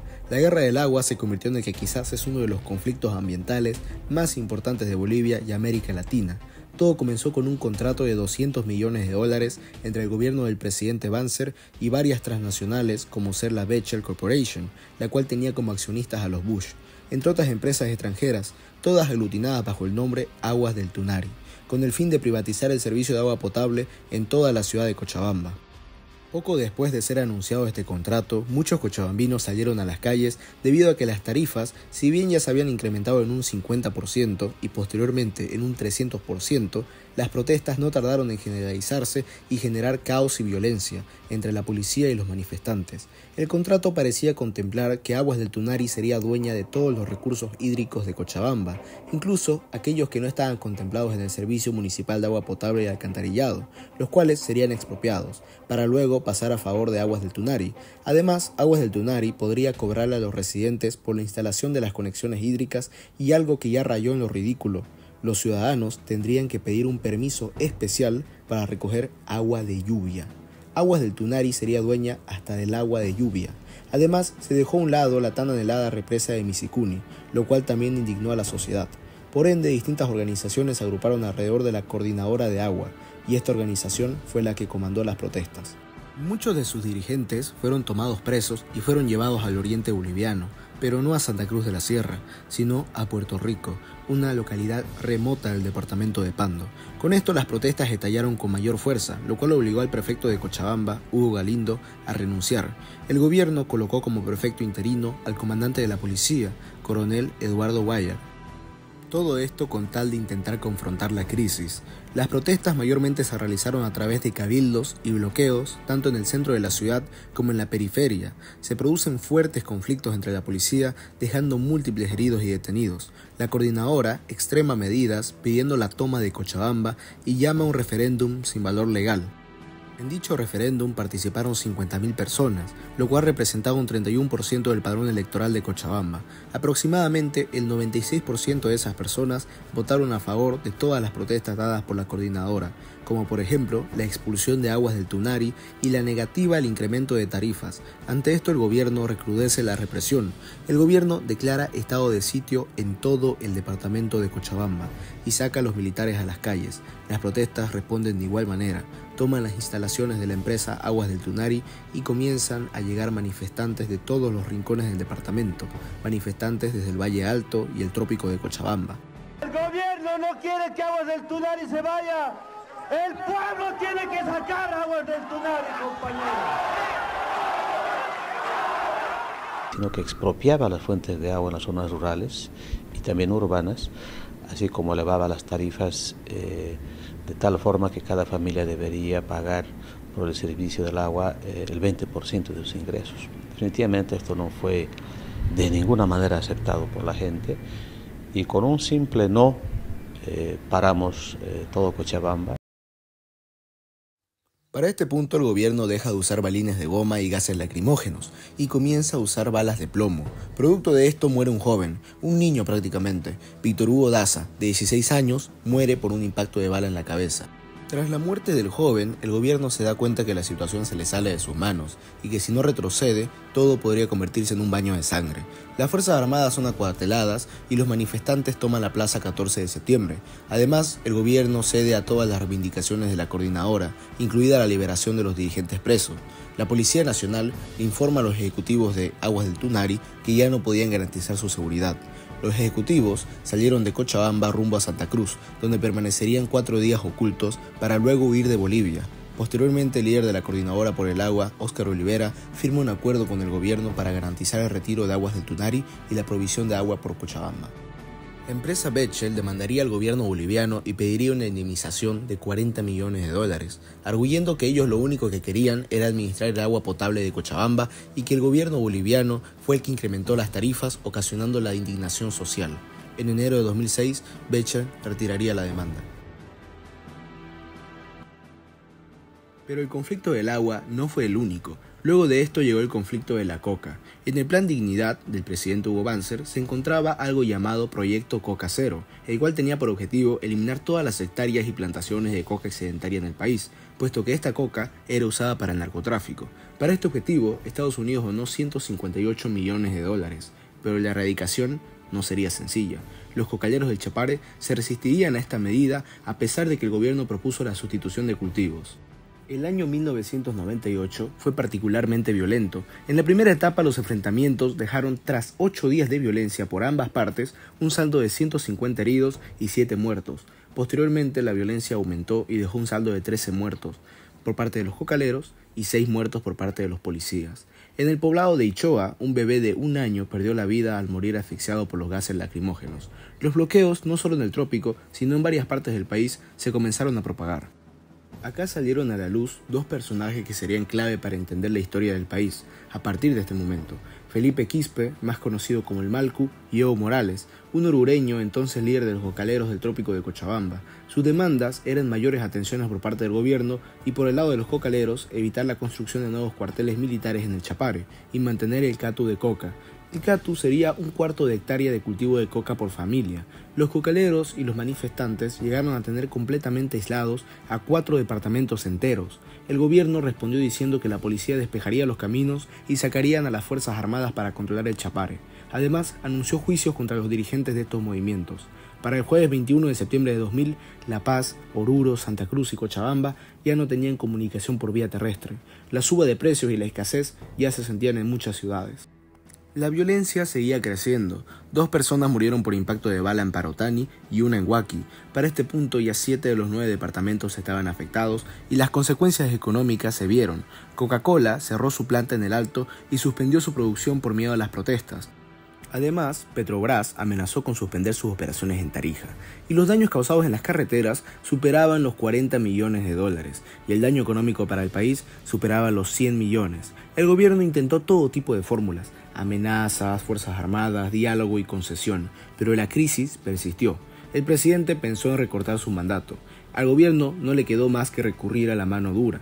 En total, el conflicto dejaba casi un centenar de víctimas fatales entre cocaleros y policías y militares, pero a pesar de las protestas y violencia, se lograron resultados en la erradicación de coca excedentaria. Se eliminaron 25.000 hectáreas de coca y se dieron primero concesiones y compensaciones directas y luego compensaciones colectivas a los productores de coca. En medio de este conflicto se produjo el macabro asesinato de los esposos Andrade, lo cual llevó a que el dirigente de los cocaleros, Evo Morales, sea expulsado del Congreso, medida que irónicamente impulsaría su figura política entre los cocaleros y el país. Estos conflictos terminaron por catapultar el liderazgo de Evo Morales y desacreditar al gobierno, que para algunos era violento y para otros era muy débil. el siglo XXI encontrará a Bolivia más digna y especialmente encontrará una Bolivia cada vez más lejos del circuito del narcotráfico.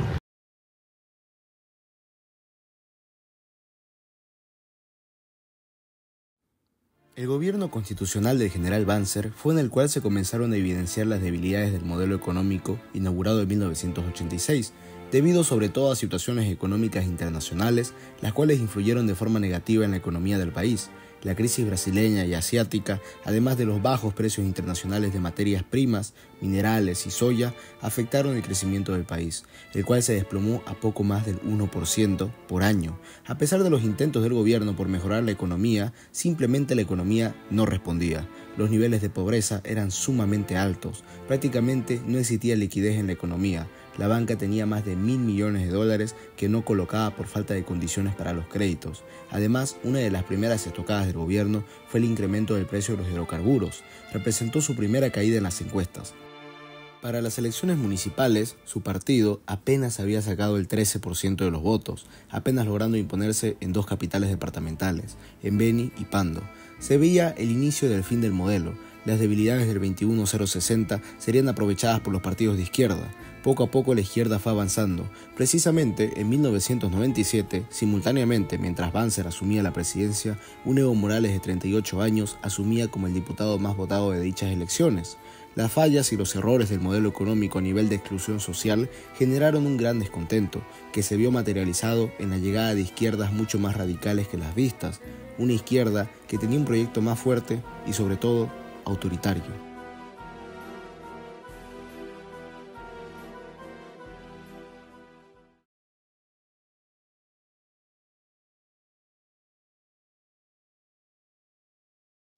A lo largo de toda su vida, Banzer fue un apasionado fumador, lo cual le cobró factura en la vejez. Todo comenzó con una caída de su caballo cuando realizaba un paseo en San Javier, lo cual lo obligó a ir al doctor a revisar sus cervicales. En la noche del 12 de junio de 2001, Banzer llegó a la clínica Rengel en La Paz, acompañado de su hija Patricia, con el fin de realizarse sus chequeos por su caída. Los doctores Raúl Pazzi y Guido Caro le practicaron una resonancia magnética y encontraron manchas diseminadas en la caja torácica. Continuaron con una tomografía computada en búsqueda de un diagnóstico. Al día siguiente, Patricia Banzer fue al consultorio para recoger los resultados. Suponía que su padre sufría problemas en las cervicales. Se dirigió al doctor Caro, al cual vio con un semblante algo triste, y preguntó alterada: «¿Es su columna, verdad?». El médico bajó la cabeza y le dijo: «No. Hay un nódulo de 20 milímetros pegado a la pleura. Todo indica cáncer de pulmón». El mismo informe sugería que existía metástasis en el hígado. Patricia quedó petrificada y recordó todas las veces que le rogó a su padre para que dejara el tabaco y en cómo haría para informarle esta fuerte noticia a su madre Yolanda. A Banzer le encantaba fumar junto a su amigo y fiel ministro Fernando Kiefer, con el cual siempre se prometían dejar el cigarrillo. A Banzer le encantaban los mentolados y los cigarrillos rubios. A lo largo de su vida, Banzer había logrado dejar de fumar varias veces, pero siempre recaía. En momentos de estrés y tensión fumaba sin precaución alguna. Banzer al momento de su diagnóstico fumaba hasta 25 cigarrillos diarios. Hasta el último momento, el gobierno y el presidente trataron de ocultar el terrible diagnóstico. Señor presidente, ¿podría decirnos cómo está su salud? Mi salud está bien, pero quiero garantizarme de que esté bien. Es por eso el motivo que voy a salir el domingo en la madrugada. Voy a ir a los Estados Unidos. El presidente pidió un permiso de 12 días al Congreso para viajar a Washington, para internarse en el hospital militar Walter Reed, en el cual incluso fueron internados otros presidentes. Diagnosticado el cáncer del pulmón que ha pasado al hígado. Está haciendo muy bien, va a recibir tratamiento del servicio de oncología y va a pasar algunos días más aquí en el hospital. Desde el mismo 5 de julio en el que se confirmó el diagnóstico, se comenzó a discutir la posible renuncia del presidente. Los dinosaurios tuvieron que soportar que Tuto asuma interinamente la presidencia e hicieron un cerco informativo alrededor del presidente. Los ministros Kempf, Pérez Monasterios y Fortún se oponían a cualquier renuncia y creían que el presidente podía terminar su mandato. El 12 de julio acababa la licencia del presidente, pero el Congreso se solidarizó con la situación y extendió la licencia a otros 30 días. El 22 de julio, la prensa reveló que los días 2 y 3 de julio pasados, el presidente había sufrido una hemorragia interna producto de una punción en el hígado, que fue contenida mediante cortes sin anestesia en las piernas y brazos. En esos momentos, Banzer estuvo entre la vida y la muerte. Incluso en un momento de la operación, la situación se complicó y Banzer transitó por 20 segundos de muerte clínica. Mientras tanto, en Bolivia la sociedad observaba incrédula todo lo que sucedía, y los empresarios, la iglesia, la política y las organizaciones le pedían al general un último gesto, no solo por el bien del país y su conducción, sino por su propio bien, por su salud. Ese último gesto era su renuncia. Finalmente, a pesar de la resistencia por parte de algunas personas de su círculo, luego de meditarlo, Banzer decidió que presentaría su renuncia el 6 de agosto, Día de la Patria.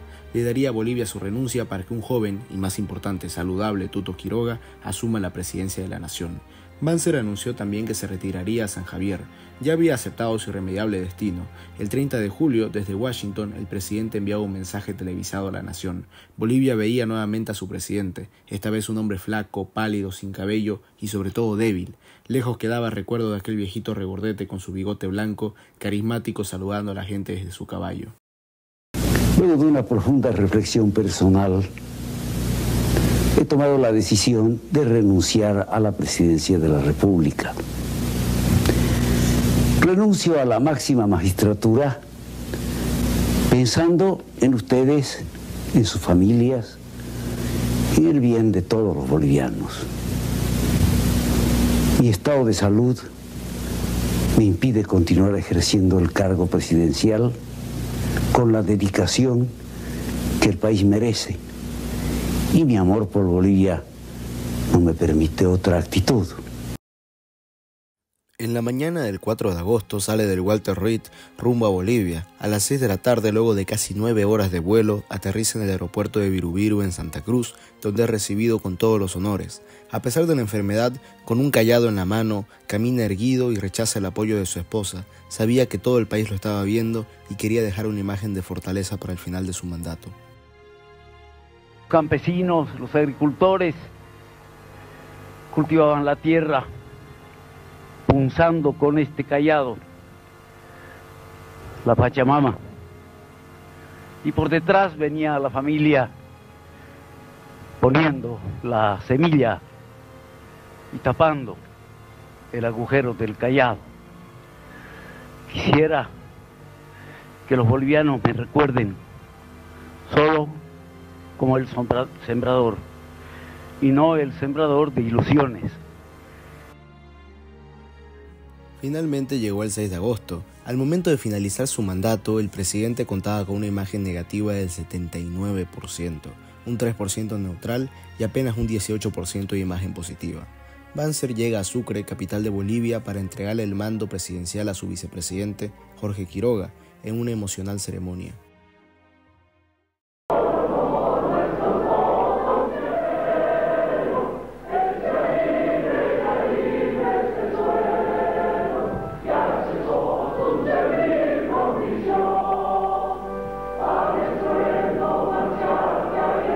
Necesitan de una conducción diaria y estable, además de vigorosa, es decir, la plenitud física que ahora le disputo a la enfermedad. Pero esta es empecinada y demora demasiado tiempo en ceder, tiempo valioso que el país no puede esperar. Hoy, mi presencia en Sucre tiene una connotación especial, porque a pesar de que solo hemos concluido el 4º año de mi mandato de los 5 establecidos, presento en esta fecha mi renuncia al cargo de presidente constitucional de Bolivia, que el pueblo y este Congreso me ha conferido, dejando el mando a quien legítimamente por disposición de la Carta Magna le corresponde.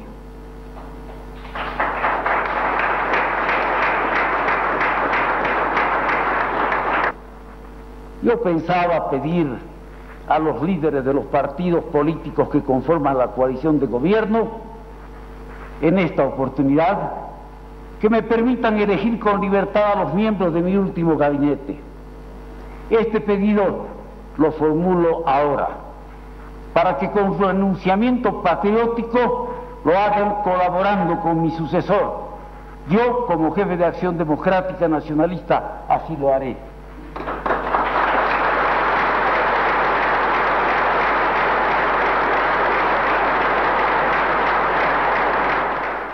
Deseo pedirle a Dios que los bendiga a todos ustedes, como yo espero de Él su misericordia y su sentencia sabia y definitiva sobre todas las acciones que he realizado en esta vida. A Él encomiendo mi fe. Muchas gracias.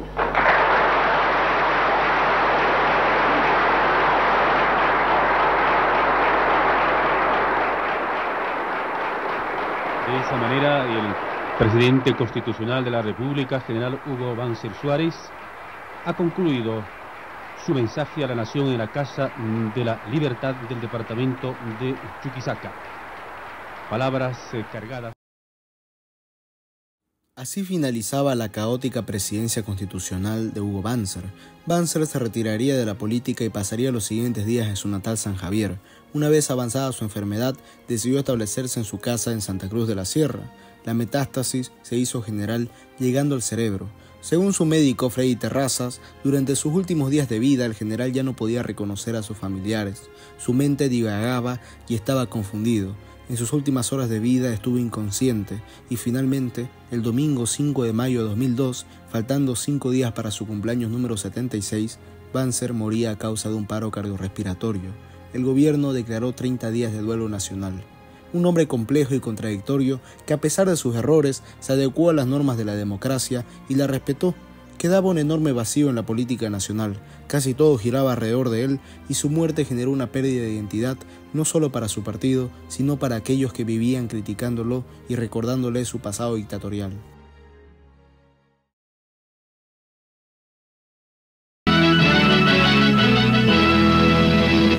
Cantemos la canción de la victoria, cantemos al futuro triunfador, el canto que se anida en nuestro pecho y que palpita en toda la nación. Mujeres, niños y hombres de Bolivia, juntemos nuestras voces al cantar, que en todos los confines de la patria se escuche Banzer, vamos a triunfar. Mi general, el pueblo te eligió de corazón, pues diste democracia a la nación, la justicia social tu gran pasión. Mi general, la historia contará de tu valor, primero siempre en campos del honor, la patria te saluda con amor. Ahora sí, Banzer, presidente.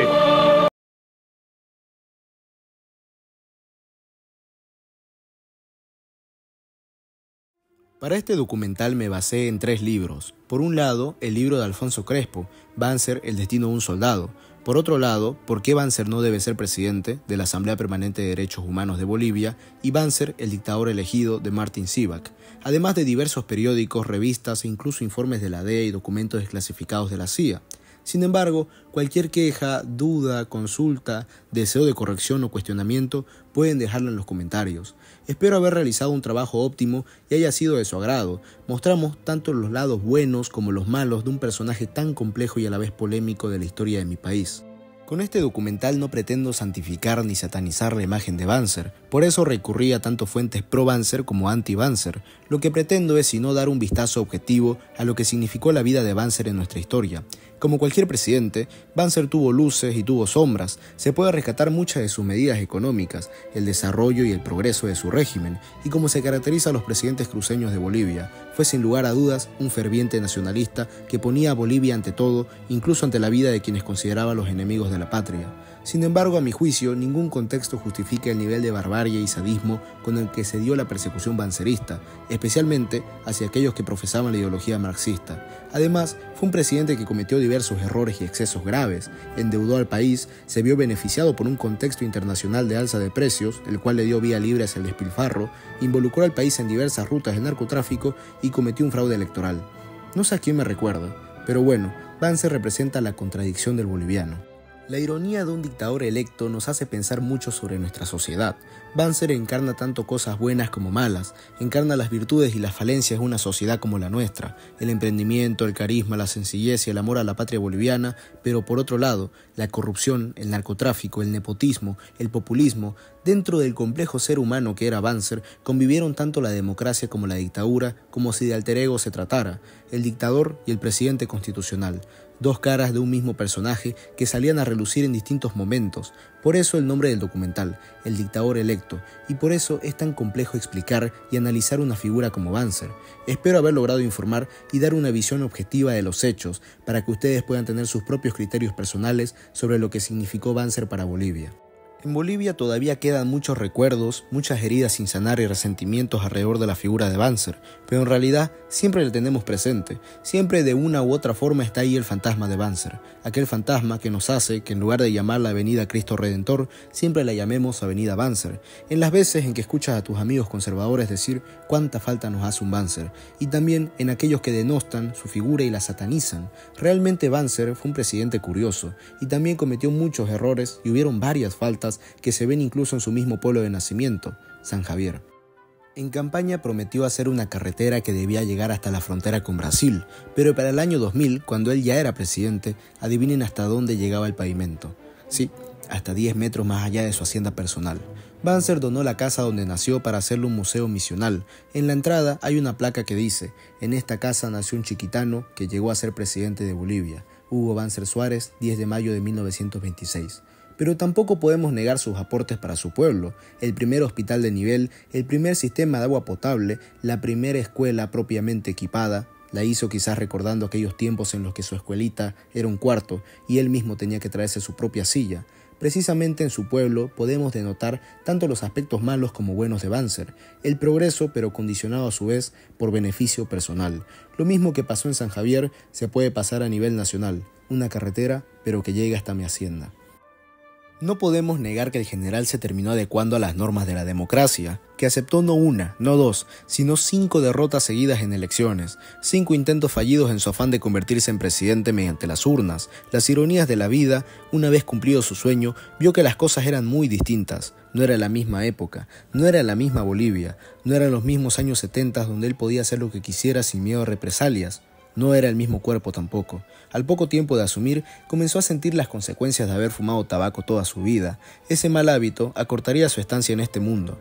Pudo evadir la justicia, pudo evadir muchas situaciones gracias a su poder y popularidad, pero no pudo evadir la enfermedad, no pudo evadir el cáncer y tampoco podrá evadir la justicia divina, la justicia que no es coimable, la justicia que nos llegará a todos y el mismo Banzer lo sabe.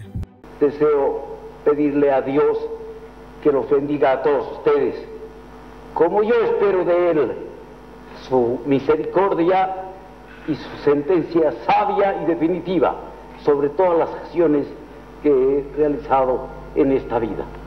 A Él encomiendo mi fe.